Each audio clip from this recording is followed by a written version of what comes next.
La prière de demande colonise notre expérience de la prière. Parler à Dieu signifie souvent lui demander ceci ou cela, lui confier celui-ci ou celui-là.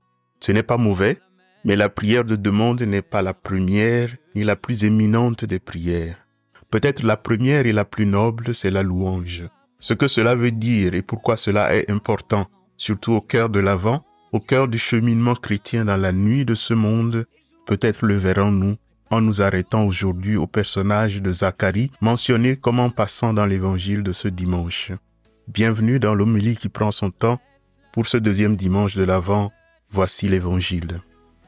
De l'évangile selon saint Luc, chapitre 3, versets 1 à 6. L'an 15 du règne de l'empereur Tibère, Ponce Pilate étant gouverneur de la Judée, Hérode étant alors au pouvoir en Galilée, son frère Philippe dans le pays d'Ithurée et de Traconitide, Lysanias en Abilène, les grands prêtres étant Anne et Caïphe, la parole de Dieu fut adressée dans le désert à Jean, le fils de Zacharie.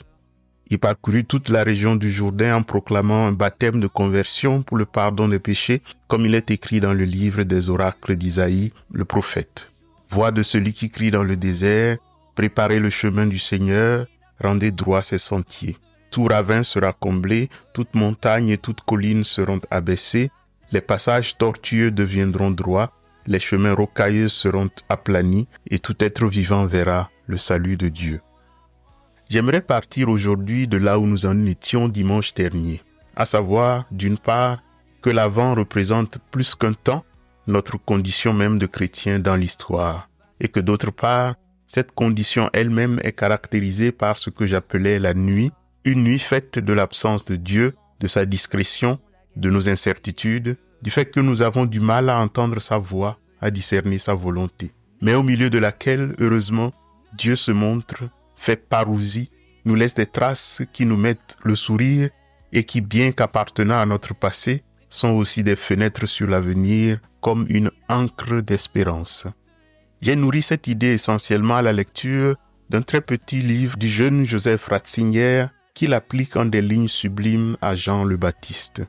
Pour parler de ce personnage central parmi ceux au cœur de l'Avent, Ratzinger commença à raconter sa vie à partir de son expérience en prison, lorsque dans la nuit du doute, de l'incertitude et peut-être même du désespoir, Jean-Baptiste envoya une délégation demander à Jésus s'il était vraiment l'espoir du monde ou s'il fallait oublier tout ça, en attendre un autre ou tout simplement aller boire sa bière, histoire de tuer le temps. Je cite le futur pape, Jean-Baptiste avait voulu espérer et annoncer de la clarté pour ce monde terriblement ambigu où nous sommes réduits à guetter et espérer au milieu des ténèbres. Il annonçait que la clarté allait enfin se lever afin que l'homme ne tâtonne plus comme dans un brouillard sans fin, mais qu'il soit éclairé. Entre-temps, celui que son doigt prophétique avait désigné sur ordre de Dieu était arrivé. Voici l'agneau de Dieu qui enlève le péché du monde. Mais l'ambiguïté ne se dissipa pas pour autant. La vie humaine continua d'être ce mystère obscur dans lequel l'homme devait se hasarder avec foi et espérance face aux ténèbres du monde. Depuis sa prison, Jean-Baptiste est la figure de ces chrétiens que nous sommes, qui, dans l'obscurité de notre propre ignorance, devons témoigner de celui que nous connaissons à peine et toujours trop peu. C'est précisément là que conduisait toute l'histoire, non pas vers une clarté et une évidence visible de l'extérieur, mais vers une quête de Dieu dans l'obscurité du monde et de sa propre vie, afin, l'ayant découvert, d'en être profondément heureux. Fin de citation. Mais je parlerai de Jean le Baptiste le dimanche prochain. Je cite ce texte du futur pape Benoît XVI consacré aux figures de l'Avent pour une autre raison. Présentant la figure de Marie en miroir de celle de Jean-Baptiste, Ratzinger fait remarquer que, face à cette condition qui nous est faite au cœur du monde, face à ce que nous appelons donc la nuit, il y a deux manières de se comporter. Une manière qu'il appelle féminine, représentée par Marie, faite d'accueil, d'ouverture, de disponibilité.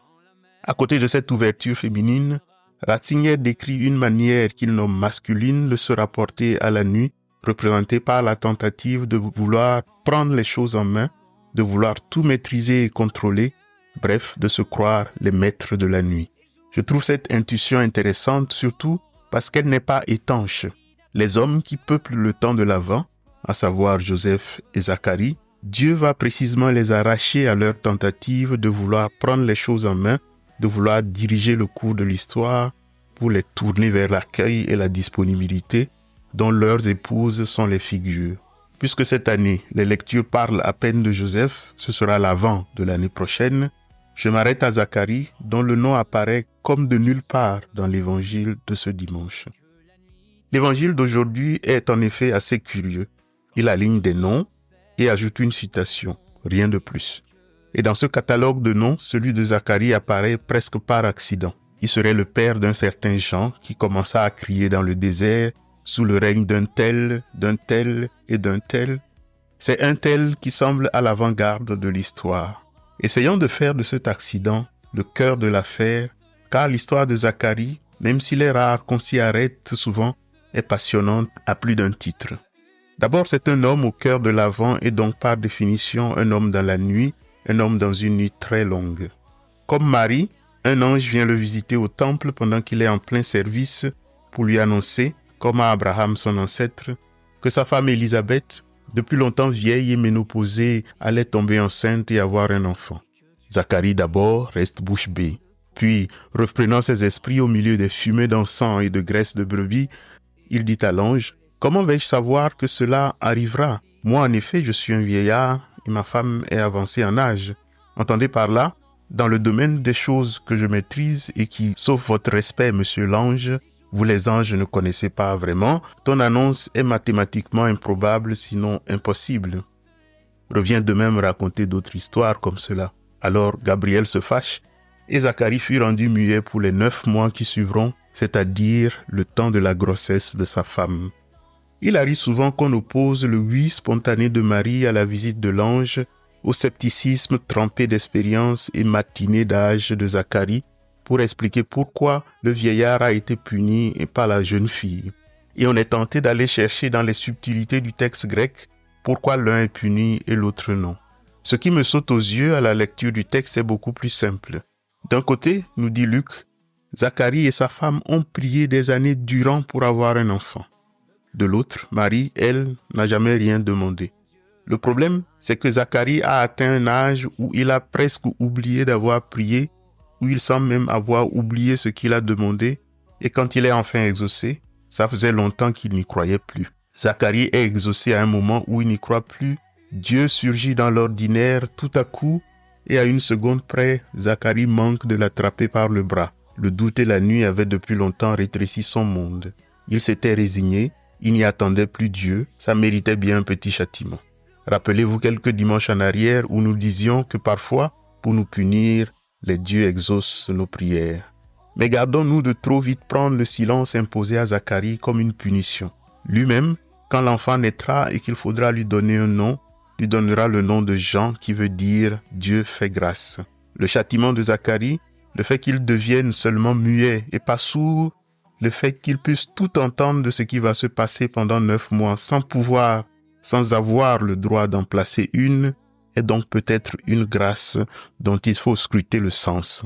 Comme Marie et Élisabeth que Luc fait chanter sans arrêt dans cette période avant la naissance de Jésus, Zacharie est lui aussi promis au chant. Le plus beau des cantiques qui commence par ces mots « Béni soit le Seigneur, le Dieu d'Israël, qui visite et rachète son peuple ».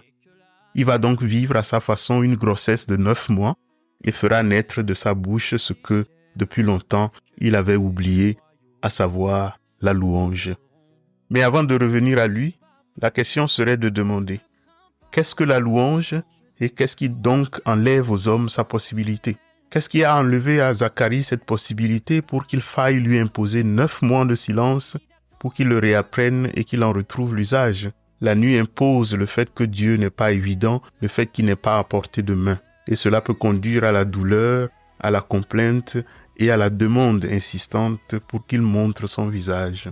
Mais la même nuit rend possible de le surprendre au coin de la rue, de le surprendre dans la beauté d'un lever de soleil, dans la beauté d'un geste de charité, et de tomber dans la louange. La louange et la complainte sont donc les deux faces de la même médaille et toute la question est de savoir laquelle nous arrivons, malgré la douleur, à mettre en premier. Zacharie clairement a mis la complainte et la demande en premier dans sa prière. C'est l'ange qui, pendant sa visite à Zacharie dans le temple, révèle que celui-ci s'est confondu en supplications des années durant pour demander un enfant à Dieu. On imagine toutes les nuits de veille, de prière, de supplication que, probablement depuis sa jeunesse, depuis son mariage avec Élisabeth, Zacharie n'a cessé de s'imposer. Et rien. Ce qui nous enlève la possibilité de la louange, c'est peut-être parfois le fait que nous mettons nos demandes trop en avant. Lorsque nous sommes exaucés, nous pouvons bien sûr dire merci, mais ce n'est pas la louange, c'est l'action de grâce. La louange, elle, c'est la prière d'avant toute demande. C'est la prière d'avant toute grâce. C'est la prière de celui qui devance la nuit, qui défie la nuit, la surprend et lui arrache son secret et qui s'écrie « Béni sois-tu Seigneur pour le soleil et la lune, pour les étoiles et la pluie, pour l'écureuil et le blaireau, pour Adam et son jouet, et même pour la nuit que je traverse, ou malgré la nuit que je traverse. » En ce sens, alors que la demande est toujours inquiète, la louange sereine est la prière qui sait garder son calme et sa confiance, même au cœur de la nuit. Le problème, et c'est peut-être cela qui la rend si difficile, c'est qu'il est difficile de garder son calme dans ce que nous avons appelé la nuit. La réaction qu'elle nous impose souvent, c'est la panique. Quand elle nous prend par surprise, on croit qu'on est en train de chercher une solution sans se rendre compte qu'on est en train de courir vers la sortie la plus proche. C'est pourquoi apprendre à y garder le calme est un exercice beaucoup plus difficile qu'il n'y paraît. Lorsque les vierges folles, pour prendre un exemple, découvrent au milieu de la nuit qu'elles n'ont plus d'huile, au lieu de faire confiance à la lumière qui vient à elles, elles s'engouffrent dans la pénombre. L'objectif, rallumer des lampadaires pour accueillir le soleil. Quelle idée! Parce qu'il est difficile de garder son calme dans la nuit, on peut aussi faire comme si la nuit n'existait pas. C'est l'illusion de croire que tout est transparent, qu'on maîtrise les choses, qu'on a la situation sous contrôle, comme le veut le phrasé bien connu. Ce que Ratzinger appelle la part masculine de notre rapport à la nuit. La nuit ici désigne notre vulnérabilité, nos incertitudes, notre faiblesse, notre solitude de crier dans le doute vers une présence et de ne pas la sentir, de ne pas la trouver. Et nous avons plusieurs moyens de nous protéger contre cela. Les principales sont ce que nous appelons les institutions.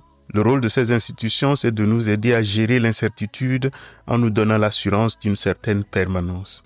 La plus grande de ces institutions, chez les anciens comme chez les modernes, c'est peut-être la science, le savoir avec grand S. Devant elle, tout mystère ne serait qu'un problème non encore résolu qui attend son Einstein pour être enfin éclairé. Devant elle, toute maladie ne serait qu'un échec temporaire pour la médecine, promettant une victoire qui serait peut-être une affaire d'années ou de siècles, mais on finira par contraindre le monde à livrer ses secrets. Et il suffit parfois d'une pandémie pour que la panique s'empare de la science elle-même et qu'elle perde l'assurance qu'elle voulait nous offrir. C'est la critique constante que Jésus adresse aux pharisiens dans l'Évangile. À force de prétendre voir, ils ne voient rien, et ratant la présence de Dieu au milieu d'eux, ne peuvent élever vers lui aucune louange. Je pourrais donner de nouveau l'exemple de la politique, de l'économie, si on en avait déjà abondamment parlé les dimanches derniers. C'est cette tentation de la maîtrise du monde, cette danse constante autour du figuier, cette assurance du contrôle qui est représentée dans l'évangile de ce dimanche par tous les noms ronflants et pimpants que Luc s'amuse à aligner. Tibère, Pilate, Hérode, Philippe, Lysanias, Anne, Caïphe. Réécoutez ce verset. L'an 15 du règne de l'empereur Tibère, Ponce Pilate étant gouverneur de la Judée, Hérode étant alors au pouvoir en Galilée, son frère Philippe dans le pays d'Iturée et de Traconitide, Lysanias en Abilène, les grands prêtres étant Anne et Caïphe, j'en perds mes mots, et ça veut dire, le monde était en paix, tout était en ordre. Et puisqu'on connaît déjà la suite de l'histoire, on peut ajouter, gare à Dieu s'il vient mettre sa surprise dans l'affaire, il verra comment on s'occupe de lui. Mais en protégeant contre la nuit, on protège contre la possibilité de la grâce. Se protéger contre la croix, c'est se protéger contre la possibilité de rencontrer le Dieu ressuscité. Puisque c'est dans nos nuits que Dieu se manifeste sur le pas de la porte soudain, se protéger de la nuit, c'est donc se protéger de la possibilité de cette rencontre, et c'est en cela qu'elle ne joue pas en notre faveur. Mais dans le petit livre de Ratzinger dont je parlais, le futur pape incrimine surtout ce qu'il faudrait appeler l'occupation, qu'il décrit d'un méchant mot allemand, Werkerei, qu'il faudrait traduire par la travaillardise, et qui est peut-être ce qui atteint Zacharie profondément. Je cite encore le pape, Ce qui est vraiment grand se développe sans que l'on s'en aperçoive, et le silence en temps utile est plus fructueux que le travail ininterrompu, qui se transforme alors trop facilement en une course à vide dénuée de toute substance. Nous semblons tous obsédés par une étrange agitation qui voit dans chaque silence une perte de temps, dans chaque tranquillité un raté. Chaque gramme de temps est mesuré et pesé et nous en oublions le véritable secret du temps, le véritable secret de la croissance et de l'action, le silence. Fin de citation. Ce que Ratzinger appelle ici le silence, c'est la capacité à garder son calme même dans la nuit la plus noire. Mais la vulnérabilité est en nous comme un creux que l'on voudrait combler, une obscurité que l'on cherche à fuir. Et s'occuper, essayer 36 000 choses pour voir si l'une ne marcherait pas, ou s'occuper à la routine, scroller son téléphone sans fin, on peut ainsi devenir très actif par ennui, par dépit, par désespoir. C'est la maladie que la théologie chrétienne appelait la sédie, qui consiste, comme dirait saint Paul, à s'affairer sans rien faire, à s'activer juste pour tuer le temps, à déployer une activité débordante juste parce qu'on n'est pas unifié en soi-même, qu'on manque de quiétude intérieure. Et c'est ainsi que j'imagine Zacharie dans le temple avant la visite de l'ange. Zacharie dans le temple accomplit ses devoirs avec soin, mais peut-être sans plus y croire pleinement. À force d'avoir prié dans le même temple, d'avoir attendu un enfant qui n'est jamais venu, à force de prier sans réponse, Zacharie s'est peut-être réfugié dans l'efficacité apparente des rituels, comme pour combler le vide laissé par son espoir déçu. En s'activant ainsi, Zacharie fuit quelque chose de plus profond. Il fuit la nuit en lui-même. Cette nuit, c'est le silence pesant des prières non exaucées, la douleur muette des rêves brisés, la solitude de celui qui se sent abandonné même par Dieu. C'est pourquoi il lui sera offert 9 mois de silence, 9 mois où il arrête de verser ses préoccupations sur le monde pour, au contraire, se mettre à l'écoute et regarder cette obscurité en face, apprendre à habiter sa nuit. C'est pourquoi le silence de 9 mois imposé par Dieu à Zacharie est une bénédiction. Privé de parole, il ne peut plus remplir l'espace de mots inutiles. Il doit désormais écouter. Écouter le bruissement du monde autour de lui, la voix de Dieu qui s'était peut-être faite discrète, mais qui n'avait jamais cessé de l'appeler. Zacharie porte la louange en lui pendant 9 mois comme une grossesse, pendant la même période où sa femme ouvre son espace intérieur à l'enfant à naître. Comme une grossesse, cette louange qui a mûri creuse en lui l'espace d'une vie nouvelle, là où depuis longtemps il avait enterré toute promesse. Et quand sa louange jaillit, le fait extraordinaire, c'est que Zacharie s'oublie lui-même. Ce n'est plus lui, son attente contrariée d'enfant, ni même le fait qu'il soit exaucé, qu'il chante. Tout cela n'est plus au centre de l'histoire. Non, il a oublié sa propre nuit. Et c'est le salut de tout le peuple qui lui tient maintenant à cœur. Béni soit le Seigneur, le Dieu d'Israël, qui visite et rachète son peuple. Non plus Zacharie et ses petits problèmes, ses petits doutes et sa petite famille, mais il découvre que Dieu reste fidèle au serment juré depuis Abraham. Voilà l'œuvre de la louange en nous, et voilà pourquoi elle est importante et la première de toutes les prières, et surtout celle qui nous permet d'habiter ce que nous appelons la nuit. La louange est une prière qui ne s'inquiète pas de l'absence ou de la présence de Dieu. Que Dieu l'entende ou ne l'entende pas, c'est en quelque sorte son problème.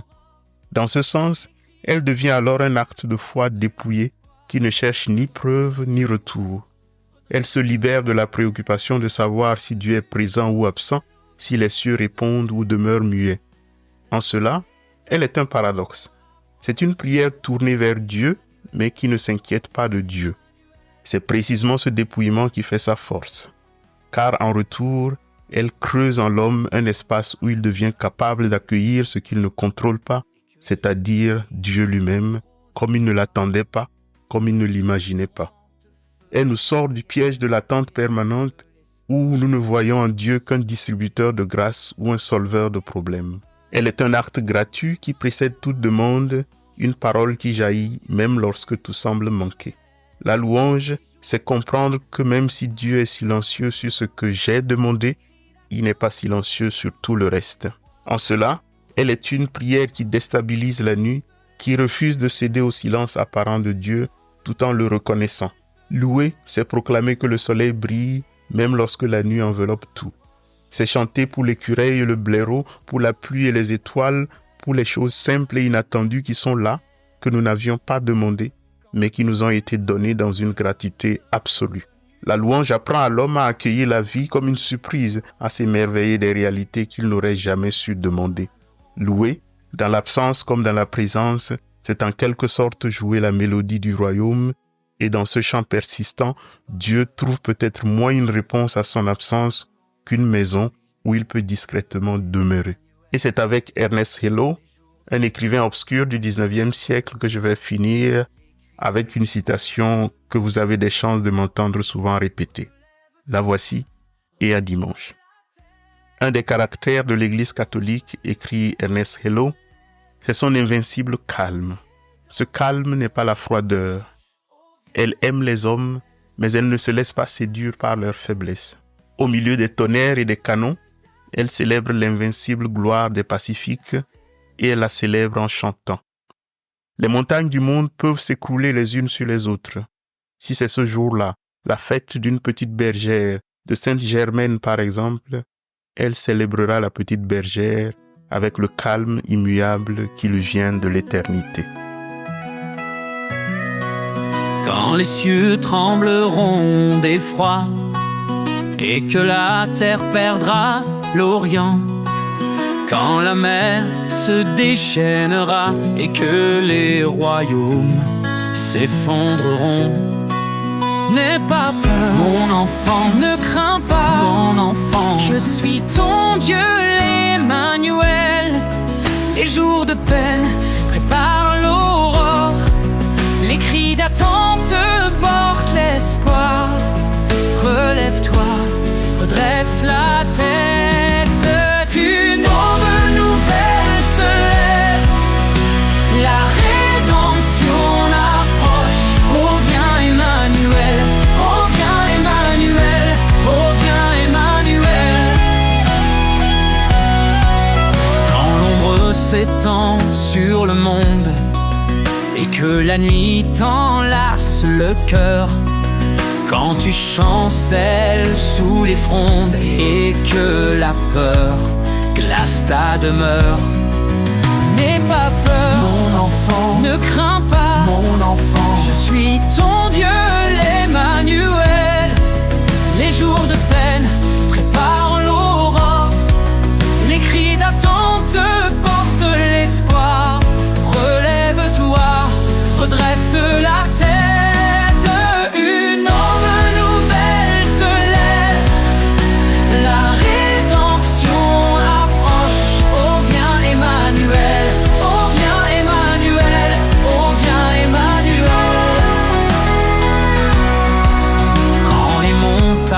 Vacilleront et que tu faiblis sous trop de poids, quand les tourments te feront la guerre et que l'espoir semble enseveli, n'aie pas peur, mon enfant, ne crains pas, mon enfant. Je suis ton Dieu, l'Emmanuel. Les jours de peine préparent l'aurore, les cris d'attente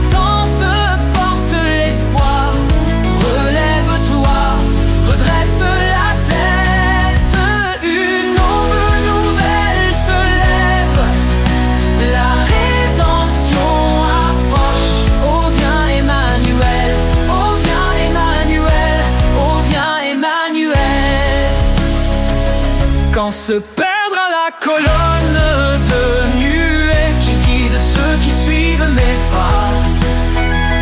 Quand tes prières se faneront, que ton cœur grelotte, tremblant,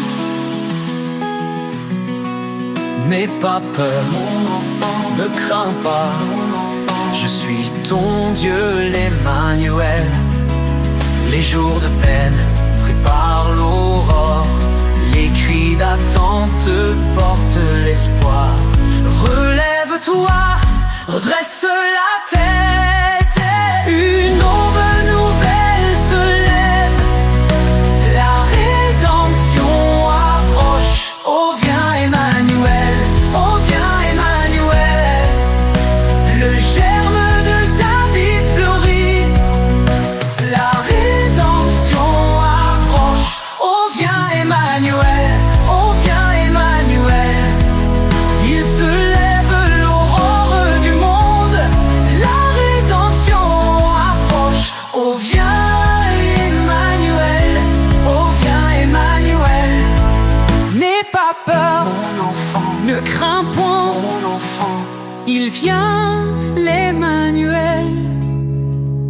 viens, l'Emmanuel.